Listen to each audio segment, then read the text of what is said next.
दोस्तों, एक ऐसी अदाकारा जिसकी खूबसूरती को देखकर लोग अपनी नजरें झुकाना भूल जाते थे, जिसकी पायल की आवाज पर सिनेमा घरों में तालियां गूंज उठती थीं, जिसकी बड़ी बड़ी आंखों में मासूमियत थी, मुस्कान में जादू था और जिसकी हर अदा लोगों के दिलों पर राज करती थी। 50 और 60 के दशक की वो चमकती हुई चांदनी, जिसने अपने क्लासिकल डांस, नफासत और दिलकश अंदाज से पूरे हिंदुस्तान को दीवाना बना दिया था।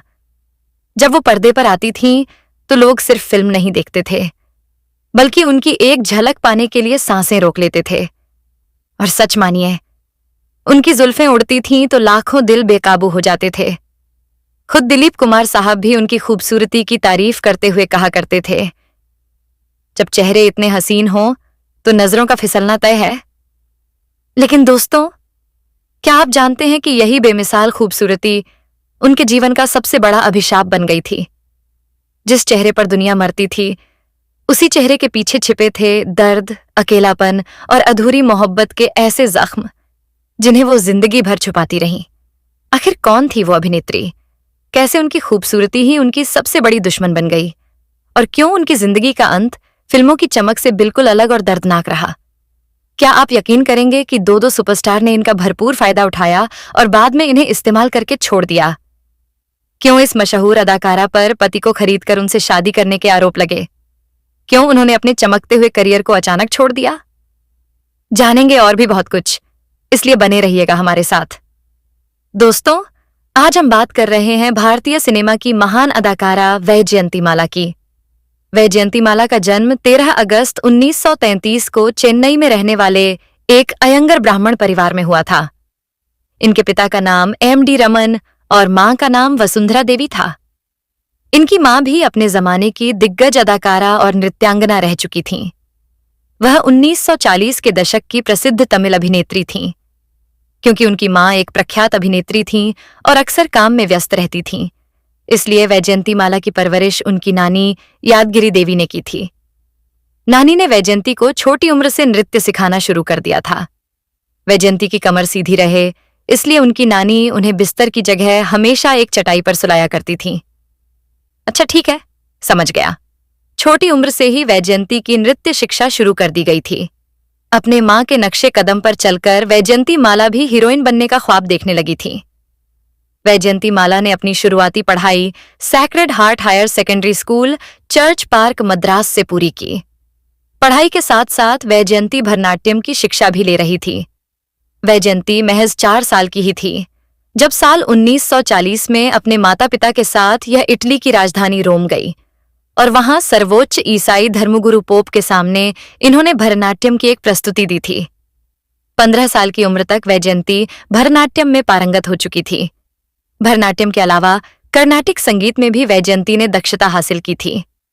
इसी उम्र में ही वैजयंती को फिल्मों में काम करने का पहला ऑफर आया। वैजयंती के मामा वाईजी पार्थस्वामी भी फिल्मों से जुड़े थे। वे न केवल एक एक्टर थे बल्कि तमिल नाटक लेखक भी थे। यही वजह है कि तमिल फिल्मी शख्सियतों का वैजयंती के घर आना जाना लगा रहता था। अपने नृत्य कौशल से 15 साल की उम्र तक वैजयंती तमिलनाडु में बढ़िया नाम कर चुकी थी। इसलिए उस दौर के दिग्गज तमिल डायरेक्टर ने वैजयंती को अपनी फिल्म वड़कई में काम करने का ऑफर दिया। महज 13 साल की उम्र में ही वैजयंतीमाला ने तमिल फिल्म वड़कई से डेब्यू किया। इस फिल्म में वे पहली दफा फिल्मी पर्दे पर नजर आई। अगले साल यानी 1950 में वैजयंती ने जीविथाम नाम की एक तेलुगु फिल्म में काम किया और फिर साल 1951 में आई वह फिल्म जिसने वैजयंतीमाला को हिंदी सिनेमा में एक जबरदस्त और मजबूत शुरुआत दिला दी। यह फिल्म थी बहार और यह वैजयंतीमाला की पहली फिल्म वड़कई की हिंदी रिमेक थी। बहार से मिली सफलता के बाद वैजयंती ने अपना ध्यान हिंदी फिल्मों की तरफ लगाना शुरू कर दिया। हालांकि वह दक्षिण भारतीय फिल्मों में भी बराबर काम करती रही, लेकिन वैजयंती को यह एहसास हो चुका था कि हिंदी फिल्मों के जरिए वह एक बड़ी ऑडियंस के बीच खुद को स्थापित कर सकेंगी। इसी का नतीजा रहा कि साल 1954 में आई वैजयंती की फिल्म नागिन ने सफलता की एक नई इबारत लिख दी। यह फिल्म उस जमाने में बहुत बड़ी हिट साबित हुई। नागिन फिल्म को मिली जबरदस्त कामयाबी से वैजयंतीमाला ए ग्रेड हीरोइन की लिस्ट में शुमार हो गई। इसके बाद तो वैजयंतीमाला ने एक से बढ़कर एक हिंदी फिल्मों में काम किया। इसी दौरान वैजयंतीमाला ने 1955 में आई फिल्म देवदास में चंद्रमुखी का किरदार निभाया था, जिसके लिए उन्हें सर्वश्रेष्ठ सहायक अभिनेत्री का फिल्म फेयर पुरस्कार मिला। साल 1957 में आई फिल्म आशा में इन्होंने वेस्टर्न डांस करके लोगों को चौंका दिया था। इस फिल्म में किशोर कुमार संग इनकी कॉमिक केमिस्ट्री भी दर्शकों को बड़ी पसंद आई। इसके बाद साल 1958 में फिल्म मधुमती और साधना, 1961 में गंगा जमुना और 1964 में संगम के लिए सर्वश्रेष्ठ अभिनेत्री के फिल्म फेयर पुरस्कार से नवाजा गया। फिल्म संगम में वैजयंती माला ने राधा का किरदार निभाया। उस दौर में राधा का उनका यह किरदार काफी बोल्ड था। इसके साथ ही इस फिल्म में फिल्माया गया गाना मैं क्या करूं, राम मुझे बुढ़ा मिल गया काफी प्रसिद्ध हुआ। मैं क्या करूं, राम मुझे बुढ़ा मिल गया, ओए होए बुढ़ा मिल गया। इस फिल्म में उनके साथ लीड रोल में राज कपूर थे। इनमें से 3 फिल्में मधुमती, साधना, संगम सुपरहिट साबित हुईं। गंगा जमुना 1961 की सबसे ज्यादा कमाई करने वाली ऑल टाइम ब्लॉकबस्टर फिल्म साबित हुई। यह फिल्म भारत में सबसे अधिक कमाई करने वाली फिल्म बन गई थी। इस फिल्म की सफलता का एक मुख्य कारण यह था कि यह एक सामाजिक संदेश वाली फिल्म थी, जिसमें दिलीप कुमार ने एक महत्वपूर्ण भूमिका निभाई थी। फिल्म की कहानी भी काफी मजबूत थी और दर्शकों ने इसे बहुत पसंद किया था। हालांकि रिलीज से पहले ही इस फिल्म को लेकर काफी हंगामा मच गया था। दरअसल उनकी फिल्म को सेंसर बोर्ड ने गंदे और हिंसात्मक फिल्म का करार देकर 250 कट लगा दिए थे। जब सेंसर बोर्ड नहीं माना तो दिलीप कुमार तत्कालीन प्रधानमंत्री जवाहरलाल नेहरू से मुलाकात कर मदद की गुहार मांगी।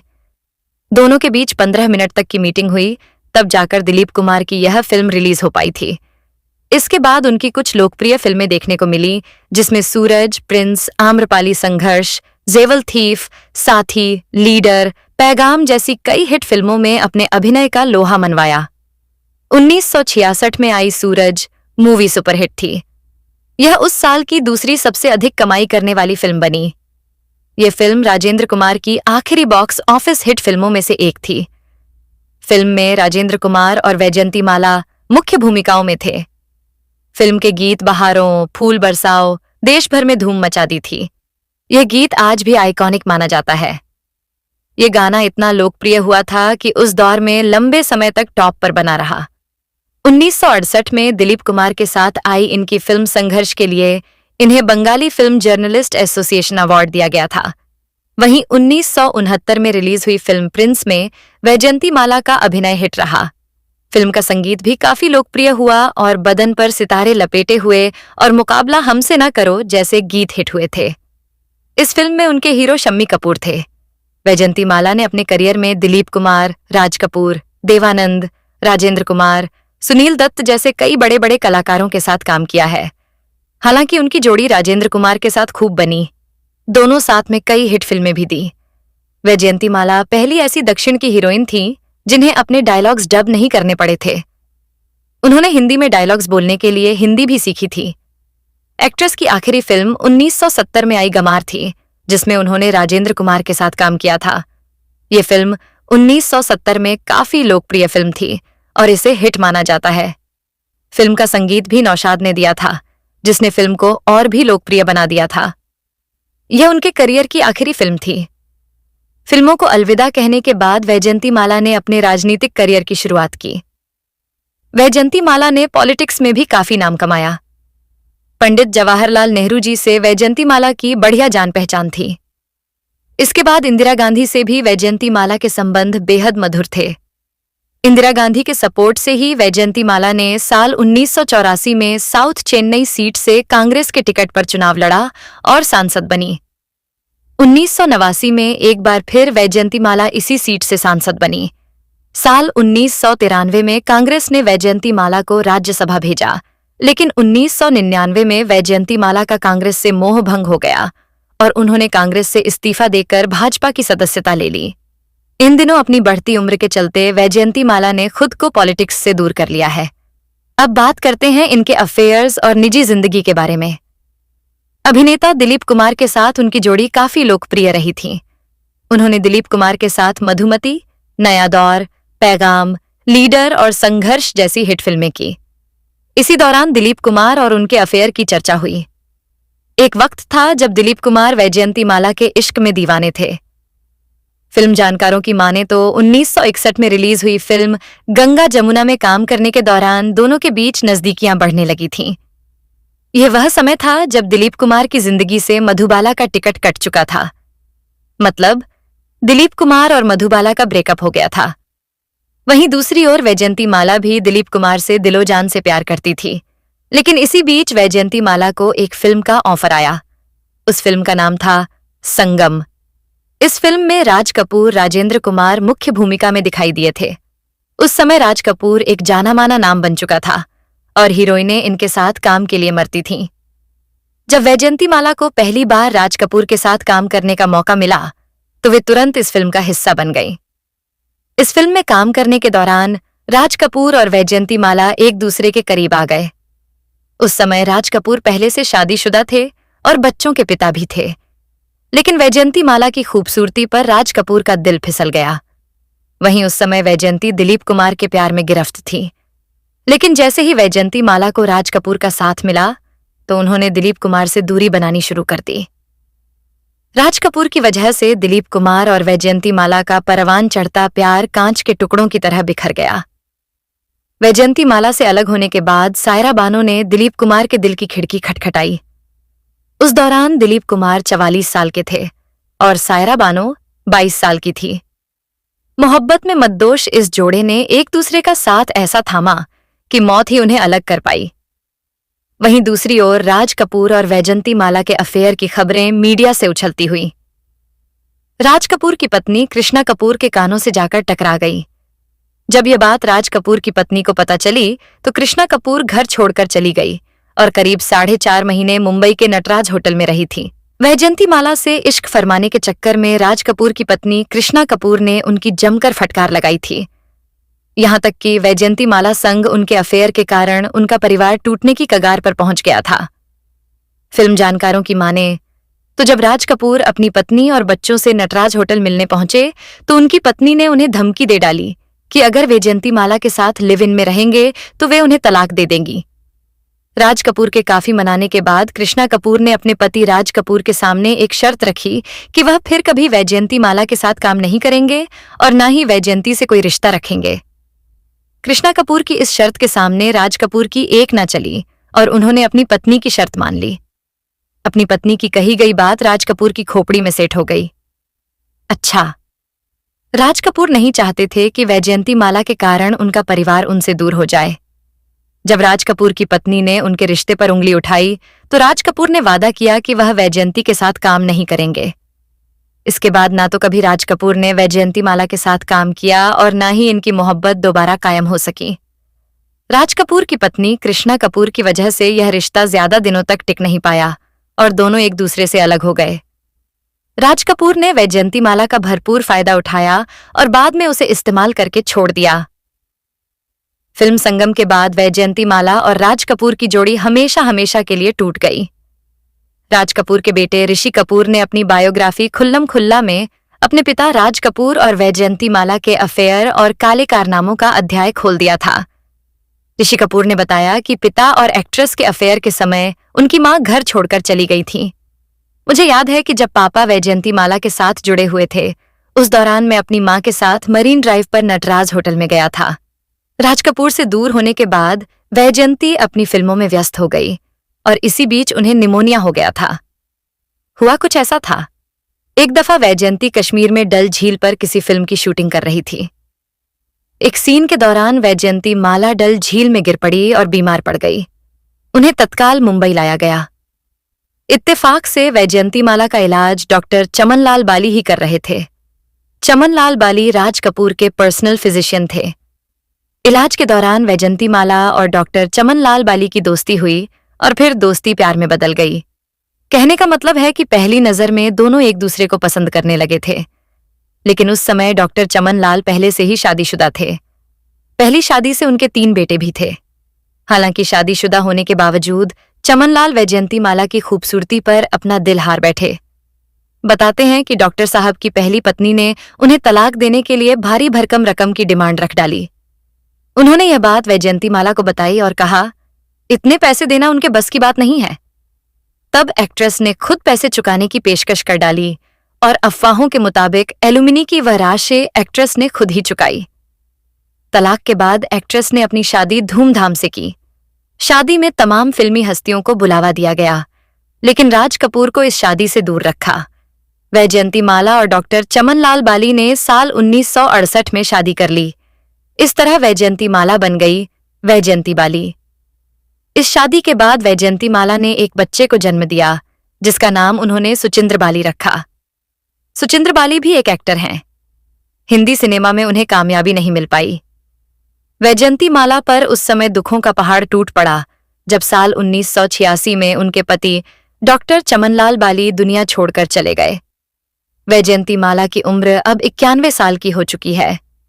उम्र के इस पड़ाव पर आकर उन्होंने खुद को इस चकाचौंध भरी जिंदगी से दूर कर लिया है। वे अब नृत्य शिक्षा देने और नई पीढ़ी को नृत्य के माध्यम से कला को सिखाने में लगी है। भारतीय सिनेमा में इनके योगदान के लिए भारत सरकार की ओर से वैजयंती माला को पुरस्कार से सम्मानित भी किया गया। इससे पहले 1996 में उन्हें film fair life time achievement award से नवाजा गया। लेकिन दोस्तों, वैजयंती माला की कहानी सिर्फ एक खूबसूरत अभिनेत्री की कहानी नहीं है। ये उस लड़की की कहानी है जिसने छोटी उम्र में ही दुनिया की चकाचौंध देख ली थी, लेकिन उसी दुनिया ने उन्हें दर्द, तन्हाई और टूटे रिश्तों के सिवा ज्यादा कुछ नहीं दिया। उस दौर में फिल्म इंडस्ट्री इतनी आसान नहीं थी। हीरो का दबदबा हुआ करता था और हीरोइनों को अक्सर सिर्फ खूबसूरती तक सीमित कर दिया जाता था। लेकिन वैजयंती माला अलग थीं। वे सिर्फ सुंदर नहीं थीं, वे प्रतिभा की खान थीं। जब वे पर्दे पर आती थीं तो ऐसा लगता था जैसे कोई शास्त्रीय अप्सरा धरती पर उतर आई हो। उनकी आंखों में भाव इतने गहरे होते थे कि बिना कुछ बोले ही पूरी कहानी कह देती थीं। और जब वे नृत्य करती थीं तो दर्शक सांस रोककर उन्हें देखते रह जाते थे। फिल्म इंडस्ट्री में उस समय नरगिस, मीना कुमारी, मधुबाला, नूतन और वहीदा रहमान जैसी दिग्गज अभिनेत्रियां मौजूद थीं। लेकिन वैजयंती माला ने अपनी अलग पहचान बनाई। उन्होंने साबित कर दिया कि क्लासिकल डांस करने वाली अभिनेत्री भी कमर्शियल फिल्मों की सुपरस्टार बन सकती है। उनकी सबसे बड़ी खासियत यह थी कि वे हर किरदार में खुद को पूरी तरह ढाल लेती थीं, चाहे गांव की सीधी सादी लड़की का रोल हो या मॉडर्न और ग्लैमरस महिला का। हर किरदार में वे जान डाल देती थीं। फिल्म मधुमती में उनका डबल रोल आज भी हिंदी सिनेमा के सबसे यादगार अभिनय में गिना जाता है। इस फिल्म की रहस्यमयी कहानी और वैजयंती माला की मासूम अदाएं दर्शकों को मंत्रमुग्ध कर देती थीं। कहा जाता है कि जब फिल्म रिलीज हुई तो सिनेमा घरों के बाहर लंबी लंबी लाइनें लग जाती थीं। वहीं फिल्म आम्रपाली में उन्होंने एक नगर वधू का किरदार निभाया था। उस फिल्म में उनका नृत्य, भाव भंगिमा और अभिनय इतना प्रभावशाली था कि लोग उन्हें देखकर स्तब्ध रह जाते थे। आज भी कई लोग मानते हैं कि आम्रपाली वैजयंती माला के करियर की सबसे बेहतरीन फिल्मों में से एक थी। लेकिन दोस्तों, जितनी तेजी से उनकी सफलता बढ़ रही थी, उतनी ही तेजी से उनकी निजी जिंदगी उलझती जा रही थी। दिलीप कुमार के साथ उनका रिश्ता बेहद गहरा माना जाता था। दिलीप कुमार बेहद संजीदा इंसान थे और प्यार को लेकर बहुत गंभीर रहते थे। वे वैजयंती माला को सिर्फ पसंद नहीं करते थे, बल्कि उन्हें अपनी जिंदगी का हिस्सा बनाना चाहते थे। कहा जाता है कि दोनों घंटों साथ समय बिताते थे। फिल्म के सेट पर उनकी केमिस्ट्री इतनी असली लगती थी कि लोगों को लगता था जैसे वे अभिनय नहीं बल्कि अपनी असली जिंदगी जी रहे हों। लेकिन तभी संगम फिल्म ने सब कुछ बदल दिया। राज कपूर अपनी फिल्मों की हीरोइनों के बेहद करीब आ जाते थे। इससे पहले उनका नाम नरगिस के साथ भी जुड़ चुका था और अब वैजयंती माला उनकी जिंदगी में आ चुकी थीं। राज कपूर सिर्फ अभिनेता नहीं थे, वे बेहद भावुक और आकर्षक व्यक्तित्व वाले इंसान थे। वे अपनी हीरोइनों को खास महसूस कराते थे और शायद यही वजह थी कि वैजयंती माला भी उनके करीब आ गईं। संगम की शूटिंग विदेशों में हुई थी।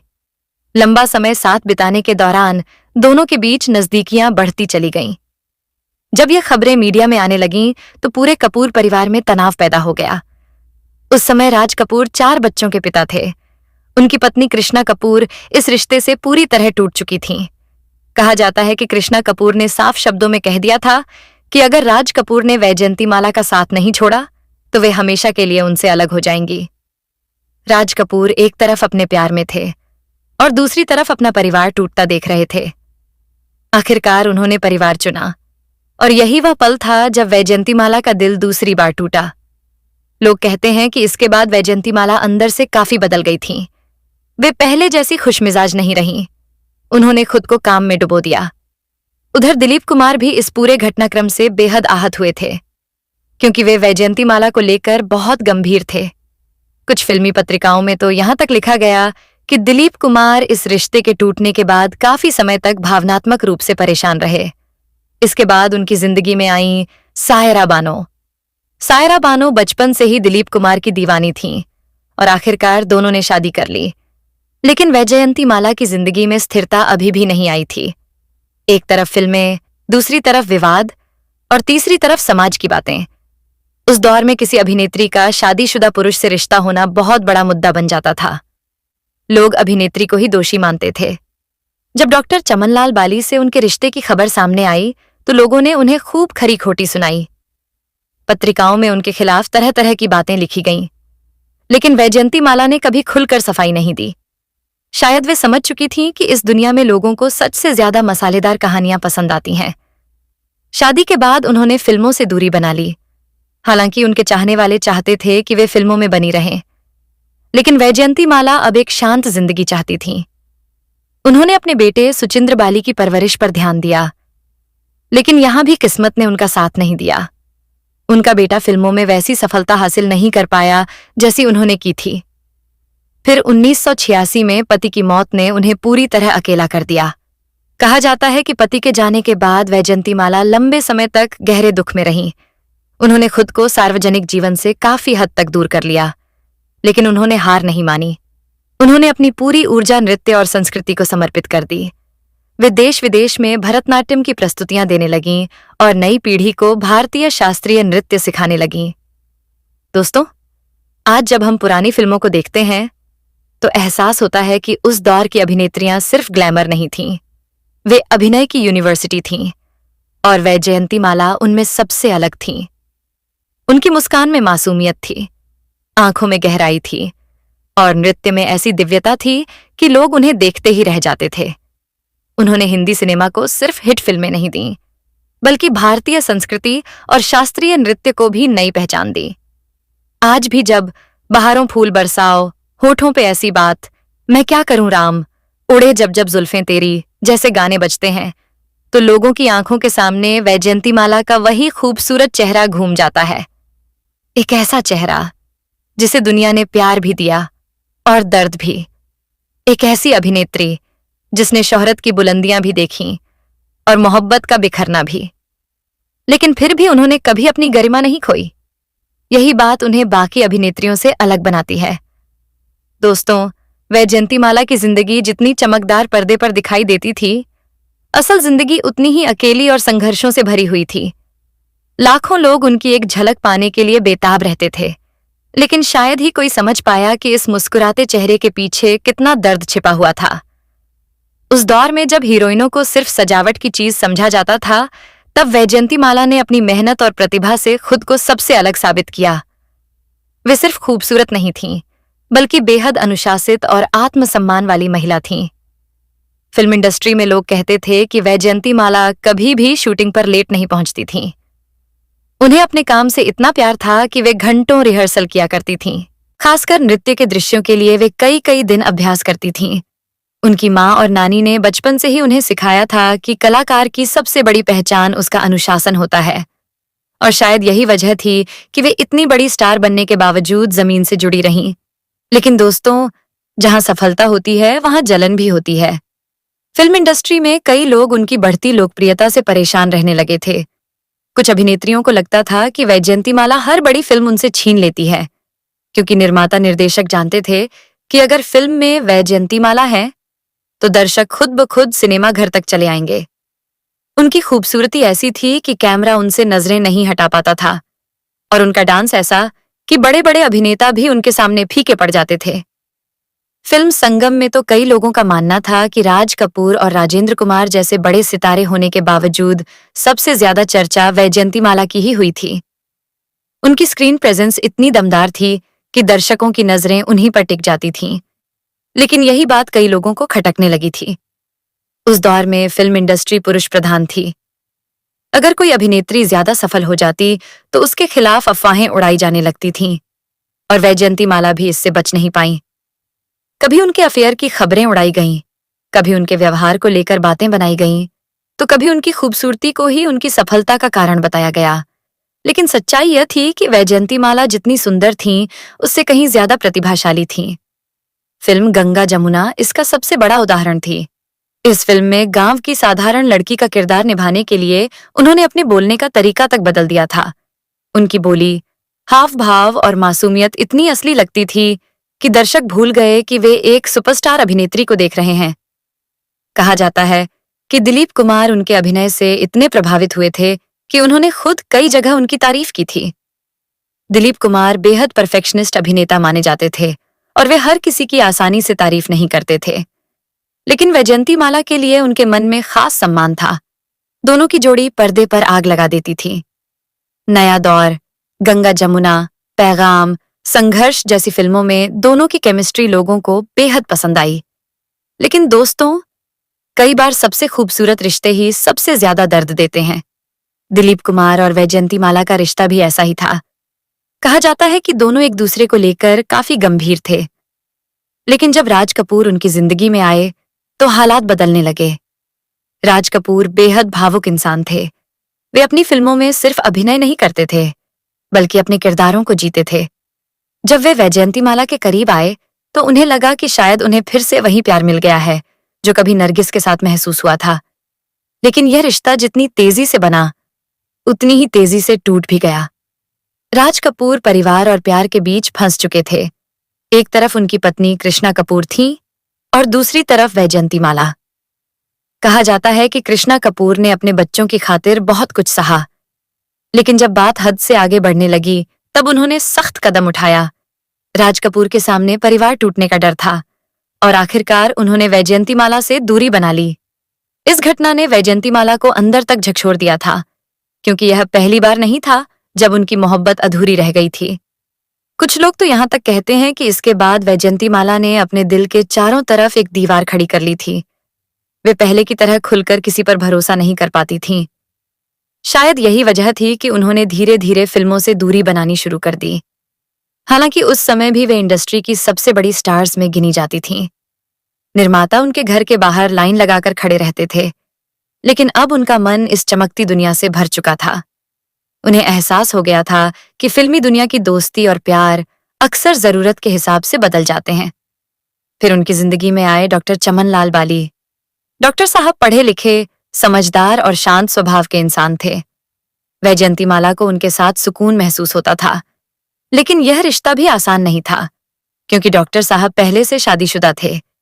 जब दोनों की शादी की खबर सामने आई तो समाज ने वैजयंती माला को खूब निशाना बनाया। पत्र पत्रिकाओं में तरह तरह की कहानियां छपने लगीं। कई लोगों ने कहा कि उन्होंने पैसे देकर डॉक्टर साहब का तलाक करवाया। हालांकि इन बातों का कभी कोई पुख्ता सबूत सामने नहीं आया। लेकिन दोस्तों, फिल्मी दुनिया में अफवाहें अक्सर सच से ज्यादा तेजी से फैलती हैं। वैजयंती माला ने इन बातों पर ज्यादा ध्यान नहीं दिया। उन्होंने अपने रिश्ते को निभाया और शादी के बाद खुद को परिवार तक सीमित कर लिया। उनके पति उन्हें बेहद प्यार करते थे और शायद लंबे समय बाद वैजयंती माला को जिंदगी में थोड़ा सुकून मिला था। साल 1949 में वैजयंती माला को तमिल फिल्म वाजकई में काम करने का मौका मिला। उस समय उनकी उम्र बहुत कम थी, लेकिन कैमरे के सामने उनका आत्मविश्वास किसी अनुभवी अभिनेत्री से कम नहीं था। फिल्म रिलीज होते ही सुपरहिट साबित हुई और वैजयंती माला रातों रात दक्षिण भारत की नई सनसनी बन गईं। उनकी खूबसूरती, मासूमियत और शानदार नृत्य ने दर्शकों को दीवाना बना दिया। निर्माता और निर्देशक अब उन्हें अपनी फिल्मों में लेने के लिए लाइन लगाने लगे थे। लेकिन वैजयंती माला सिर्फ एक ग्लैमरस अभिनेत्री बनकर नहीं रहना चाहती थीं। वह हर किरदार में कुछ अलग और यादगार करना चाहती थीं। दक्षिण भारत में सफलता मिलने के बाद जल्द ही बॉलीवुड की नजर भी उन पर पड़ी।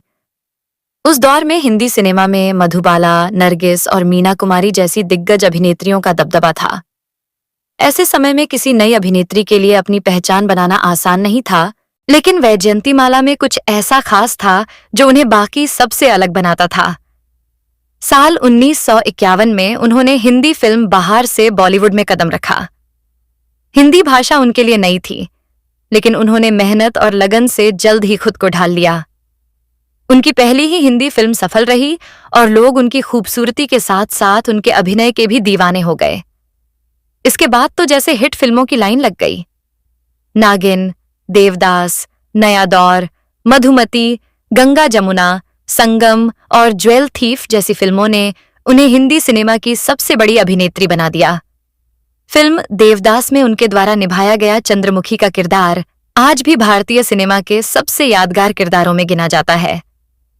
शुरुआत में कई लोगों को लगा था कि इतनी कम उम्र की लड़की इस गंभीर किरदार को शायद ठीक से नहीं निभा पाएगी, लेकिन जब फिल्म रिलीज हुई तो वैजयंतीमाला ने अपने अभिनय से हर आलोचक का मुंह बंद कर दिया।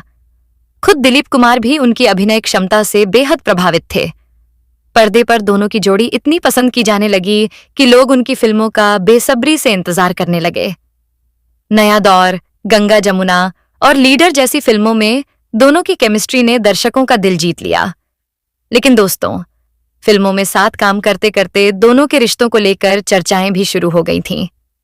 उस दौर की फिल्मी पत्रिकाओं में आए दिन उनकी प्रेम कहानी के किस्से छपने लगे। कहा जाता है कि दिलीप कुमार वैजयंतीमाला को बेहद पसंद करते थे और दोनों एक दूसरे के काफी करीब आ चुके थे। हालांकि वैजयंतीमाला ने हमेशा अपनी निजी जिंदगी को सार्वजनिक नजरों से दूर रखने की कोशिश की, लेकिन उस दौर में अफवाहें बहुत तेजी से फैलती थीं। कई लोगों का मानना था कि दोनों शादी भी कर सकते हैं, मगर किस्मत को शायद यह रिश्ता मंजूर नहीं था। इसी बीच वैजयंतीमाला का करियर लगातार ऊंचाइयों को छू रहा था। वह उस समय की सबसे ज्यादा फीस लेने वाली अभिनेत्रियों में शामिल हो चुकी थीं। निर्माता उनकी एक झलक पाने के लिए बेताब रहते थे, लेकिन जितनी तेजी से उनकी सफलता बढ़ रही थी, उतनी ही तेजी से उनके खिलाफ बातें भी होने लगी थीं। कुछ लोग उनकी खूबसूरती से जलते थे, तो कुछ उनके आत्मविश्वास और सफलता से। धीरे धीरे उनके निजी जीवन को लेकर विवाद खड़े किए जाने लगे और फिर उनकी जिंदगी में हुई एक ऐसी शादी जिसने पूरे फिल्म इंडस्ट्री को हिलाकर रख दिया। लोगों ने उन पर ऐसे ऐसे आरोप लगाए जिन्हें सुनकर खुद वैजयंतीमाला भी टूट गई थीं। साल 1968 में वैजयंतीमाला ने अचानक डॉक्टर चमनलाल बाली से शादी कर ली। चमनलाल बाली एक जाने माने चिकित्सक थे और पहले से शादीशुदा भी रह चुके थे। जैसे ही यह खबर सामने आई, फिल्म इंडस्ट्री और मीडिया में हंगामा मच गया। उस दौर की पत्रिकाओं और अखबारों में तरह तरह की बातें लिखी जाने लगीं। किसी ने कहा कि वैजयंतीमाला ने एक शादीशुदा आदमी का घर तोड़ दिया, तो किसी ने उन पर पैसे और रुतबे के लिए शादी करने तक के आरोप लगा दिए। यहां तक कि कुछ लोगों ने बेहद अपमानजनक तरीके से यह तक कहना शुरू कर दिया कि उन्होंने पति खरीद लिया। इन आरोपों ने वैजयंतीमाला की छवि को गहरी चोट पहुंचाई। जिस अभिनेत्री को लोग कभी सम्मान और प्यार की नजर से देखते थे, वही अचानक आलोचनाओं के घेरे में आ गईं। हालांकि सच क्या था, यह सिर्फ वैजयंतीमाला और चमनलाल बाली ही जानते थे। कहा जाता है कि दोनों एक दूसरे को काफी समय से जानते थे और उनके बीच गहरा लगाव था, लेकिन उस समय समाज इतना आधुनिक नहीं था कि वह किसी अभिनेत्री के निजी फैसलों को आसानी से स्वीकार कर सके। वैजयंतीमाला ने कभी भी इन आरोपों का खुलकर जवाब देना जरूरी नहीं समझा। शायद वह जानती थीं कि लोग सच से ज्यादा अफवाहों पर भरोसा करते हैं, लेकिन इन सब बातों का असर उनके दिल पर जरूर पड़ा। शादी के बाद उन्होंने धीरे धीरे फिल्मों से दूरी बनानी शुरू कर दी। उस समय उनका करियर अभी भी बेहद सफल था। निर्माता आज भी उन्हें अपनी फिल्मों में लेना चाहते थे। दर्शक उनकी एक झलक के लिए दीवाने थे और उनकी लोकप्रियता में कोई कमी नहीं आई थी। लेकिन वैजयंतीमाला ने ग्लैमर की उस दुनिया को छोड़ने का फैसला कर लिया जिसके लिए लाखों लोग सपने देखते हैं। उन्होंने अपने परिवार, शास्त्रीय नृत्य और निजी जिंदगी को फिल्मों से ज्यादा महत्व दिया। उनके इस फैसले से उनके प्रशंसक बेहद हैरान रह गए। लोगों को विश्वास ही नहीं हो रहा था कि इतनी बड़ी सुपरस्टार अचानक पर्दे से गायब हो सकती है। धीरे धीरे उन्होंने खुद को पूरी तरह फिल्मों की चकाचौंध से दूर कर लिया।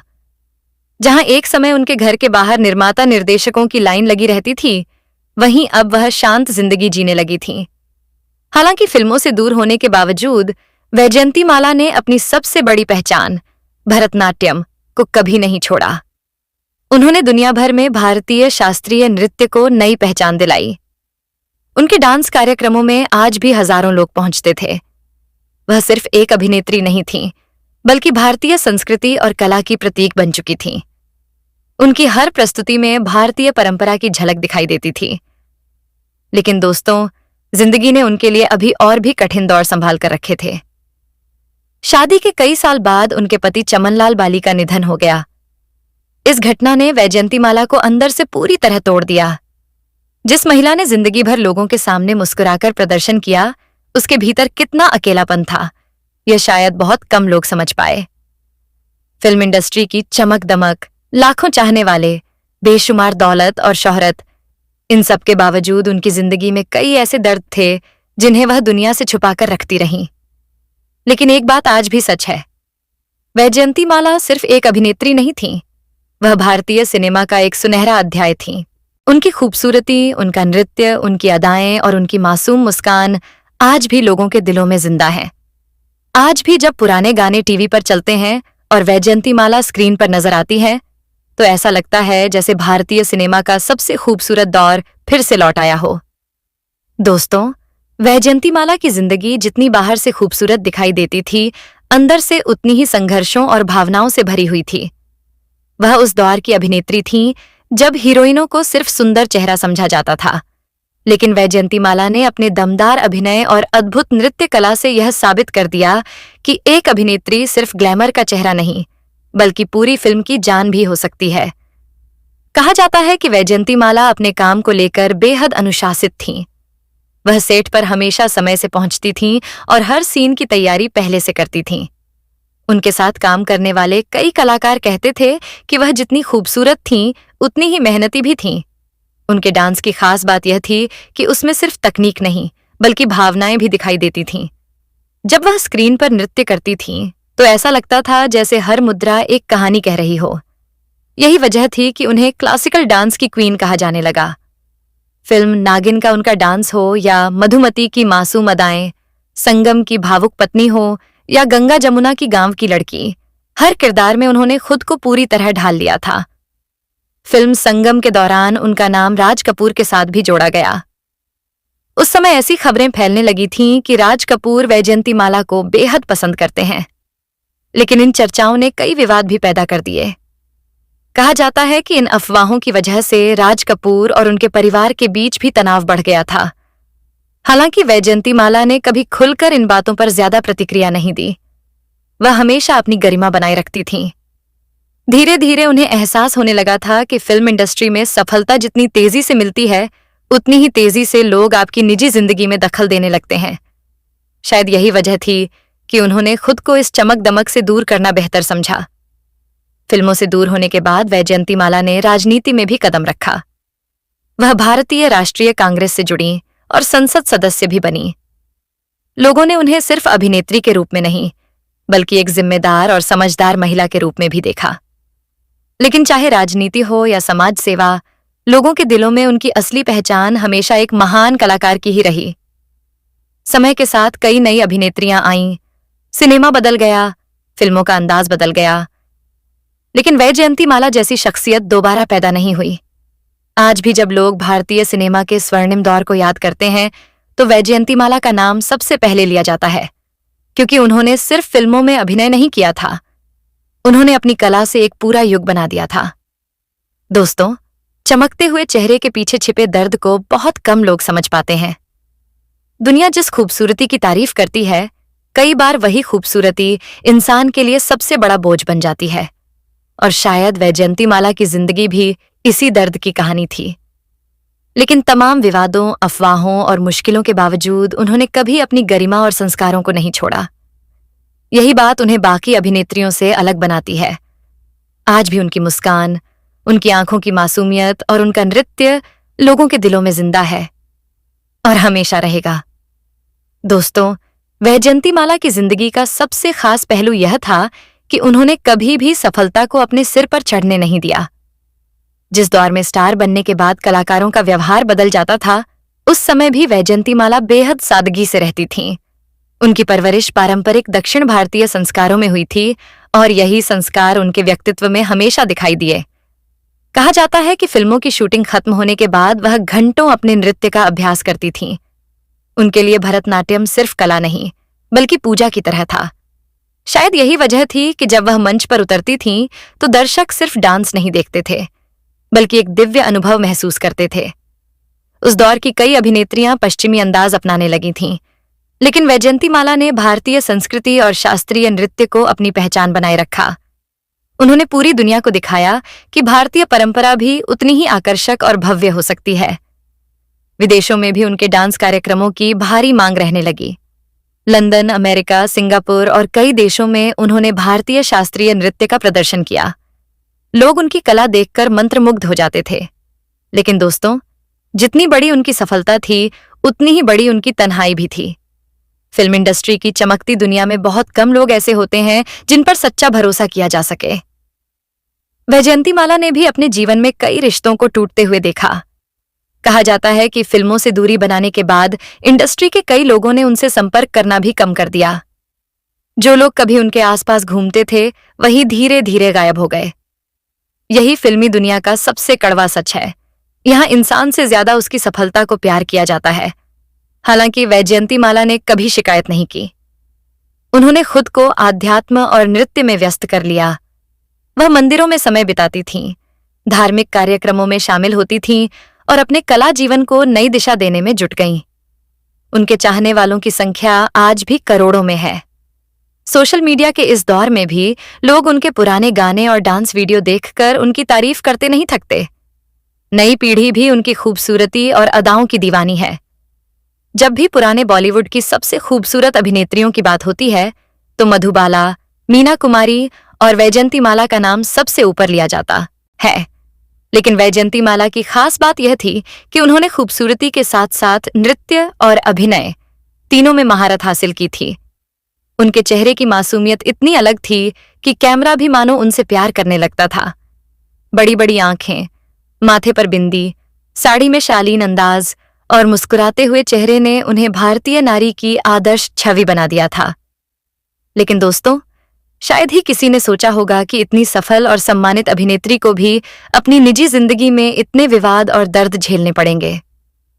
समय बीतता गया, नई फिल्में आती रहीं, नए सितारे जन्म लेते रहे, लेकिन वैजयंतीमाला का जादू कभी खत्म नहीं हुआ।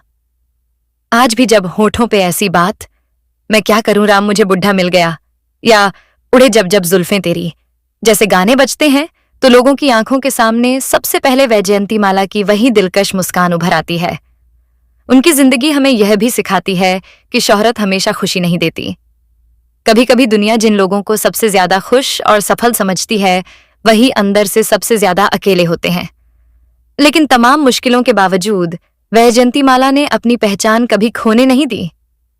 उन्होंने साबित कर दिया कि असली कलाकार वही होता है जिसकी कला समय गुजर जाने के बाद भी लोगों के दिलों में जिंदा रहे।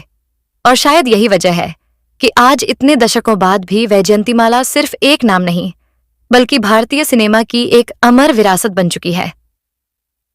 दोस्तों, वैजयंतीमाला सिर्फ अपने दौर की सुपरस्टार नहीं थीं, बल्कि वह उन चुनिंदा अभिनेत्रियों में से एक थीं जिन्होंने भारतीय सिनेमा की दिशा ही बदल दी। उस समय फिल्मों में हीरो को सबसे ज्यादा महत्व दिया जाता था और अभिनेत्रियों को अक्सर सिर्फ गानों और खूबसूरती तक सीमित कर दिया जाता था। लेकिन वैजयंतीमाला ने अपने अभिनय से यह साबित कर दिया कि एक अभिनेत्री भी पूरी फिल्म की आत्मा बन सकती है। फिल्म मधुमती में उनका मासूम और रहस्यमयी किरदार हो, देवदास की दर्द में डूबी चंद्रमुखी हो, या गंगा जमुना की देसी और सरल लड़की, हर किरदार में उन्होंने अपनी ऐसी छाप छोड़ी कि लोग उन्हें भूल ही नहीं पाए। कहा जाता है कि फिल्म गंगा जमुना की शूटिंग के दौरान उन्होंने गांव की महिलाओं के बोलने का तरीका और उनके हाव भाव सीखने के लिए कई दिनों तक गांवों में समय बिताया था। वह अपने किरदार को सिर्फ निभाती नहीं थीं, बल्कि उसे जीती थीं। यही वजह थी कि उनके अभिनय में इतनी सच्चाई नजर आती थी। उस दौर में कई अभिनेत्रियां सिर्फ कैमरे के सामने सुंदर दिखने पर ध्यान देती थीं, लेकिन वैजयंतीमाला हर सीन में परफेक्शन चाहती थीं। अगर उन्हें लगता कि कोई डांस स्टेप या एक्सप्रेशन सही नहीं हुआ, तो वह बार बार रिहर्सल करती थीं। उनकी यही मेहनत उन्हें बाकी कलाकारों से अलग बनाती थी। निर्देशक कहते थे कि वैजयंतीमाला के साथ काम करना आसान भी था और मुश्किल भी। आसान इसलिए क्योंकि वह बेहद प्रोफेशनल थीं, और मुश्किल इसलिए क्योंकि वह हर चीज में परफेक्शन चाहती थीं। दोस्तों, एक समय ऐसा भी आया जब वैजयंतीमाला की लोकप्रियता इतनी बढ़ गई थी कि कई फिल्मों में हीरो से ज्यादा लोग उन्हें देखने के लिए टिकट खरीदते थे। सिनेमा घरों के बाहर उनके पोस्टर लगे होते थे और लाखों लोग सिर्फ उनकी एक झलक पाने के लिए घंटों इंतजार किया करते थे। उनकी फैन फॉलोइंग सिर्फ भारत तक सीमित नहीं थी। विदेशों में रहने वाले भारतीय भी उनकी फिल्मों के दीवाने थे। खासकर उनके डांस ने दुनिया भर में भारतीय संस्कृति को नई पहचान दिलाई। लेकिन जितनी ऊंचाई पर इंसान पहुंचता है, उतनी ही ज्यादा आलोचनाएं भी उसका पीछा करने लगती हैं। वैजयंतीमाला के साथ भी यही हुआ। उनके रिश्तों, उनकी शादी और निजी जिंदगी को लेकर लगातार अफवाहें उड़ाई जाती रहीं। कई बार तो मीडिया ने ऐसी कहानियां छापी जिनका सच्चाई से कोई संबंध ही नहीं था। उस दौर में सोशल मीडिया नहीं था, लेकिन फिल्मी मैगजीन ही लोगों की राय बना देती थीं। और जब किसी अभिनेत्री के खिलाफ बातें शुरू हो जाती थीं, तो उसे सफाई देने का भी मौका नहीं मिलता था। वैजयंतीमाला ने इन सब चीजों से खुद को दूर रखना ही बेहतर समझा। वह विवादों में पड़ने के बजाय अपनी कला और निजी जिंदगी पर ध्यान देना चाहती थीं। शायद यही वजह थी कि उन्होंने धीरे धीरे फिल्मों से दूरी बना ली। लेकिन दोस्तों, एक बात बहुत कम लोग जानते हैं। फिल्मों से दूर होने के बाद भी वैजयंतीमाला को कई बड़े ऑफर मिले थे। निर्माता चाहते थे कि वह वापसी करें, क्योंकि उनकी लोकप्रियता आज भी बरकरार थी। लेकिन उन्होंने दोबारा फिल्मों की चकाचौंध में लौटना सही नहीं समझा। उन्होंने अपने जीवन को शांति, अध्यात्म और नृत्य को समर्पित कर दिया। वह अक्सर कहती थीं कि इंसान को जिंदगी में एक समय बाद खुद को पहचानना जरूरी होता है। शायद उन्होंने बहुत पहले समझ लिया था कि असली खुशी कैमरों की फ्लैशलाइट में नहीं, बल्कि मन की शांति में होती है। आज की पीढ़ी शायद कल्पना भी नहीं कर सकती कि उस दौर में वैजयंतीमाला का स्टारडम कितना बड़ा था। जब उनकी फिल्म रिलीज होती थी तो सिनेमा घरों के बाहर लंबी लंबी लाइनें लग जाती थीं। लोग उनके हेयर स्टाइल, साड़ी पहनने के अंदाज और यहां तक कि उनके बोलने के तरीके को भी कॉपी करते थे। उनकी मुस्कान में एक अलग ही मासूमियत थी। यही वजह थी कि उन्हें सिर्फ पुरुष ही नहीं, महिलाएं भी बेहद पसंद करती थीं। दोस्तों, समय के साथ बहुत से सितारे आए और चले गए, लेकिन कुछ कलाकार ऐसे होते हैं जो इतिहास बन जाते हैं। वैजयंतीमाला भी उन्हीं सितारों में से एक हैं, जिनका नाम भारतीय सिनेमा के इतिहास में हमेशा सुनहरे अक्षरों में लिखा जाएगा। उन्होंने दुनिया को यह सिखाया कि असली खूबसूरती सिर्फ चेहरे में नहीं होती, बल्कि कला, आत्मविश्वास और व्यक्तित्व में होती है। और शायद यही वजह है कि आज भी जब लोग पुराने बॉलीवुड की बात करते हैं, तो वैजयंतीमाला का नाम सम्मान और प्यार के साथ लिया जाता है। दोस्तों, वैजयंतीमाला की कहानी सिर्फ एक अभिनेत्री की कहानी नहीं है, बल्कि यह उस दौर की कहानी है जब भारतीय सिनेमा अपने सबसे खूबसूरत दौर से गुजर रहा था। काले सफेद पर्दे पर जब वैजयंतीमाला नजर आती थीं, तो ऐसा लगता था जैसे कोई अप्सरा धरती पर उतर आई हो। उनकी आंखों की चमक, चेहरे की मासूमियत और नृत्य की लय लोगों को किसी दूसरी ही दुनिया में ले जाती थी। लेकिन इस चमक के पीछे एक ऐसी लड़की भी थी जिसने बचपन से ही अनुशासन और संघर्ष देखा था। उनकी नानी ने उन्हें सिखाया था कि कला सिर्फ नाम और पैसा कमाने का जरिया नहीं होती, बल्कि यह साधना होती है। शायद यही वजह थी कि वैजयंतीमाला ने कभी अपनी कला के साथ समझौता नहीं किया। कहा जाता है कि एक बार किसी फिल्म के गाने की शूटिंग के दौरान निर्देशक ने उनसे आसान डांस स्टेप करने को कहा ताकि शूटिंग जल्दी खत्म हो जाए, लेकिन वैजयंतीमाला ने साफ मना कर दिया। उनका कहना था कि अगर दर्शक उन्हें देखने के लिए टिकट खरीदते हैं, तो उन्हें अपना सर्वश्रेष्ठ देना उनका कर्तव्य है। उनकी इसी सोच ने उन्हें बाकी अभिनेत्रियों से अलग बना दिया। वो सिर्फ स्टार नहीं थीं, बल्कि एक परफॉर्मर थीं, एक ऐसी कलाकार जिनके लिए कला सबसे ऊपर थी। दोस्तों, उस दौर में अभिनेत्रियों के लिए फिल्म इंडस्ट्री में टिके रहना आसान नहीं था। उन्हें हर कदम पर आलोचनाओं का सामना करना पड़ता था। छोटी सी बात भी खबर बन जाती थी, और अगर कोई अभिनेत्री सफल हो जाए तो लोग उसकी सफलता से ज्यादा उसकी निजी जिंदगी में दिलचस्पी लेने लगते थे। वैजयंतीमाला भी इससे बच नहीं पाईं। उनके रिश्तों को लेकर कई अफवाहें उड़ाई गईं। कभी उनका नाम दिलीप कुमार के साथ जोड़ा गया, तो कभी राज कपूर के साथ। हालांकि सच्चाई क्या थी, ये शायद सिर्फ वही जानती थीं, लेकिन इन अफवाहों ने उनकी छवि को काफी प्रभावित किया। उस दौर में समाज अभिनेत्रियों को लेकर बहुत कठोर सोच रखता था। लोग पर्दे पर उन्हें पसंद करते थे, लेकिन उनकी निजी जिंदगी को स्वीकार करने के लिए तैयार नहीं थे। शायद यही कारण था कि वैजयंतीमाला धीरे धीरे फिल्मों की दुनिया से भावनात्मक रूप से दूर होने लगी थीं। उन्होंने समझ लिया था कि इस चमकती दुनिया में इंसान जितना ऊपर जाता है, उतना ही अकेला भी हो जाता है। लेकिन दोस्तों, उनकी जिंदगी का सबसे खूबसूरत पहलू यह था कि उन्होंने कभी खुद को टूटने नहीं दिया। उन्होंने अपने दर्द को कमजोरी नहीं बनने दिया, बल्कि उसे अपनी ताकत बना लिया। फिल्मों से दूर होने के बाद उन्होंने भरतनाट्यम को नई ऊंचाइयों तक पहुंचाया। जहां लोग उन्हें सिर्फ एक फिल्म स्टार मानते थे, वहीं उन्होंने साबित कर दिया कि वह भारतीय शास्त्रीय कला की सबसे बड़ी प्रतिनिधियों में से एक हैं। उनके डांस कार्यक्रमों में लोग घंटों पहले पहुंच जाते थे। जब वह मंच पर पारंपरिक साड़ी और गहनों में आती थीं, तो पूरा माहौल तालियों से गूंज उठता था। उनकी सबसे खास बात यह थी कि उम्र बढ़ने के बाद भी उनके चेहरे की गरिमा और मुस्कान कभी कम नहीं हुई। वह हमेशा बेहद शांत और आत्मविश्वासी नजर आती थीं। शायद यही असली सुंदरता होती है, जो समय के साथ और निखरती जाती है। आज के दौर में जहां स्टारडम कुछ सालों में खत्म हो जाता है, वहीं वैजयंतीमाला का जादू दशकों बाद भी कायम है। उनके गाने आज भी टीवी पर आते हैं, सोशल मीडिया पर उनके वीडियो वायरल होते हैं और नई पीढ़ी भी उनकी अदाओं की तारीफ करती है। दोस्तों, कुछ लोग जिंदगी में सिर्फ सफल होते हैं, लेकिन कुछ लोग इतिहास बन जाते हैं। वैजयंतीमाला उन्हीं चुनिंदा कलाकारों में से एक हैं, जिन्होंने सिर्फ फिल्मों में काम नहीं किया, बल्कि भारतीय सिनेमा को एक नई पहचान दी। उनकी कहानी हमें यह सिखाती है कि इंसान की असली पहचान उसकी शोहरत से नहीं, बल्कि उसके संस्कार, मेहनत और कला से होती है। और शायद यही वजह है कि आज भी जब भारतीय सिनेमा के सबसे खूबसूरत और सम्मानित चेहरों की बात होती है, तो वैजयंतीमाला का नाम सबसे पहले लिया जाता है। एक ऐसी अभिनेत्री जिसकी मुस्कान में जादू था, जिसकी आंखों में मासूमियत थी और जिसकी कला ने उसे हमेशा के लिए अमर बना दिया।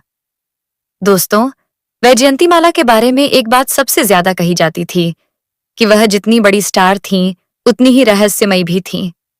वह अपनी निजी जिंदगी को हमेशा दुनिया की नजरों से दूर रखती थीं। इंटरव्यू में भी वह बहुत कम बोलती थीं और कभी किसी विवाद पर खुलकर बयान नहीं देती थीं। शायद यही वजह थी कि लोगों की दिलचस्पी उनके बारे में और भी बढ़ती चली गई। उस दौर की फिल्मी पत्रिकाएं उनके बारे में नई नई कहानियां छापती रहती थीं। कोई उन्हें बेहद घमंडी बताता, तो कोई कहता कि वह इंडस्ट्री की सबसे अनुशासित अभिनेत्री हैं। लेकिन जिन लोगों ने उनके साथ करीब से काम किया, उनका कहना था कि वैजयंतीमाला बेहद संवेदनशील और भावुक इंसान थीं। कहा जाता है कि शूटिंग खत्म होने के बाद भी वह घंटों अपने किरदार के बारे में सोचती रहती थीं। अगर किसी सीन में उन्हें लगता कि वह और बेहतर कर सकती थीं, तो वह खुद संतुष्ट नहीं होती थीं। यही समर्पण उन्हें महान कलाकार बनाता था। दोस्तों, एक समय ऐसा भी आया जब वैजयंतीमाला की लोकप्रियता इतनी ज्यादा बढ़ गई कि उनकी फिल्मों के गाने लोगों की जिंदगी का हिस्सा बन गए। शादियों में उनके गाने बजते थे, लड़कियां उनके जैसे कपड़े पहनना चाहती थीं और उनके हेयर स्टाइल तक फैशन बन जाते थे। फिल्म संगम में उनका आधुनिक और भावुक किरदार हो या गंगा जमुना में गांव की सीधी सादी लड़की, हर रूप में दर्शकों ने उन्हें दिल से अपनाया। यही उनकी सबसे बड़ी ताकत थी। लेकिन दोस्तों, जितना प्यार उन्हें दर्शकों से मिला, उतनी ही तकलीफें भी उन्होंने अपने निजी जीवन में झेली।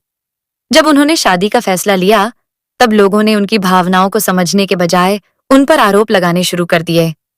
समाज अक्सर सफल महिलाओं को जल्दी स्वीकार नहीं कर पाता, और अगर वह महिला खूबसूरत, आत्मनिर्भर और मशहूर हो, तो लोग उसकी हर बात पर सवाल उठाने लगते हैं। वैजयंतीमाला भी इसी सोच का शिकार बनी। कई लोगों ने कहा कि उन्होंने करियर बचाने के लिए शादी की, तो कुछ ने कहा कि उन्होंने पैसा और रुतबा देखकर फैसला लिया। लेकिन किसी ने यह समझने की कोशिश नहीं की कि शायद वह भी एक सामान्य जिंदगी और सच्चे रिश्ते चाहती थीं। फिल्मों की दुनिया बाहर से जितनी रंगीन दिखती है, अंदर से उतनी ही अकेली भी होती है। तालियों की आवाज खत्म होते ही कलाकार अपनी तन्हाई के साथ रह जाता है, और शायद वैजयंतीमाला ने भी इस तन्हाई को बहुत करीब से महसूस किया था। इसीलिए उन्होंने धीरे धीरे खुद को लाइमलाइट से दूर कर लिया। उन्होंने पार्टियों, अवार्ड फंक्शनों और फिल्मी भीड़भाड़ से दूरी बना ली। वह शांत जिंदगी जीना चाहती थीं, जहां उन्हें हर समय कैमरों और अफवाहों का सामना न करना पड़े। लेकिन दोस्तों, एक सच्चा कलाकार कभी लोगों के दिलों से दूर नहीं होता। वैजयंतीमाला ने भले ही फिल्मों से दूरी बना ली हो, लेकिन लोगों के दिलों में उनकी जगह कभी कम नहीं हुई। आज भी जब पुराने बॉलीवुड के सबसे शानदार डांस की बात होती है, तो सबसे पहले वैजयंतीमाला का नाम याद आता है। उनके एक्सप्रेशन इतने जीवंत होते थे कि बिना कुछ बोले ही वह पूरी कहानी कह देती थीं। कई फिल्म विशेषज्ञ मानते हैं कि अगर वैजयंतीमाला फिल्मों में और लंबे समय तक काम करती तो शायद वह भारतीय सिनेमा की सबसे बड़ी अभिनेत्री कहलाती। लेकिन उन्होंने शोहरत से ज्यादा अपनी शांति को चुना, और यही चीज उन्हें खास बनाती है, क्योंकि हर कोई सफलता हासिल कर सकता है, लेकिन बहुत कम लोग होते हैं जो सही समय पर उससे दूर जाने का साहस रखते हैं। दोस्तों, वैजयंतीमाला की जिंदगी हमें यह भी सिखाती है कि इंसान को हमेशा अपनी जड़ों से जुड़ा रहना चाहिए। इतनी बड़ी स्टार बनने के बाद भी उन्होंने भारतीय संस्कृति, शास्त्रीय नृत्य और अपने संस्कारों को कभी नहीं छोड़ा। आज की चमकदार दुनिया में जहां लोग प्रसिद्ध के लिए कुछ भी करने को तैयार रहते हैं, वहीं वैजयंतीमाला ने हमेशा गरिमा और सम्मान के साथ जीवन जिया। शायद यही वजह है कि आज भी लोग उन्हें सिर्फ एक अभिनेत्री नहीं, बल्कि भारतीय सिनेमा की सबसे सम्मानित और शालीन कलाकारों में गिनते हैं। उनकी कहानी एक ऐसी दास्तान है जिसमें शोहरत है, प्यार है, विवाद है, तन्हाई है, संघर्ष है, लेकिन सबसे ज्यादा है एक ऐसी कला जिसने उन्हें हमेशा के लिए अमर बना दिया। दोस्तों, वैजयंतीमाला की जिंदगी का एक और पहलू था जिसके बारे में बहुत कम लोग जानते हैं। वह सिर्फ एक सफल अभिनेत्री और महान नृत्यांगना ही नहीं थी, बल्कि बेहद मजबूत इरादों वाली महिला भी थी। उस दौर में फिल्म इंडस्ट्री पूरी तरह पुरुष प्रधान मानी जाती थी। बड़े फैसले हीरो और निर्माता लेते थे, जबकि अभिनेत्रियों को अक्सर सिर्फ पर्दे की शोभा समझा जाता था। उस समय ऐसा करना आसान नहीं था, क्योंकि अभिनेत्रियों से सिर्फ चुप रहकर काम करने की उम्मीद की जाती थी। लेकिन वैजयंतीमाला ने कभी खुद को सिर्फ एक खूबसूरत चेहरा बनकर सीमित नहीं होने दिया। उन्होंने अपने अभिनय से यह साबित कर दिया कि एक अभिनेत्री भी उतनी ही महत्वपूर्ण हो सकती है जितना फिल्म का हीरो। दोस्तों, उनके करियर का सबसे खास दौर वह था जब उनकी लगभग हर फिल्म सुपरहिट हो रही थी। निर्माता उनकी तारीख पाने के लिए महीनों इंतजार करते थे। कई बार तो फिल्मों की स्क्रिप्ट सिर्फ उन्हें ध्यान में रखकर लिखी जाती थी। उनकी लोकप्रियता इतनी ज्यादा थी कि लोग सिनेमा घरों में उनकी एंट्री पर सीटियों और तालियों से पूरा हॉल गूंजा देते थे। उनके गाने रेडियो पर आते ही लोग काम छोड़कर सुनने लगते थे। उस दौर में ना सोशल मीडिया था, ना इंटरनेट, फिर भी वैजयंतीमाला की दीवानगी लोगों के सिर चढ़कर बोलती थी। तो दोस्तों, वैजयंतीमाला की जिंदगी की यह कहानी आपको कैसी लगी? एक ऐसी अदाकारा जिसने अपनी खूबसूरती, अभिनय और क्लासिकल डांस से पूरे हिंदुस्तान को अपना दीवाना बना लिया, लेकिन जिसकी निजी जिंदगी दर्द, विवाद और तन्हाई से भी भरी रही। आपको वैजयंतीमाला की कौन सी फिल्म और गाना सबसे ज्यादा पसंद है? कमेंट में जरूर बताइए। अगर आपको हमारी यह वीडियो पसंद आई हो तो वीडियो को लाइक करें, ज्यादा से ज्यादा शेयर करें, और ऐसे ही बॉलीवुड की अनसुनी, दिलचस्प और भावुक कहानियों के लिए हमारे YouTube चैनल स्टार मनोहर बॉलीवुड को अभी सब्सक्राइब कर लीजिए। मिलते हैं अगली वीडियो में एक और फिल्मी सितारे की अनकही कहानी के साथ। तब तक के लिए धन्यवाद। जय हिंद।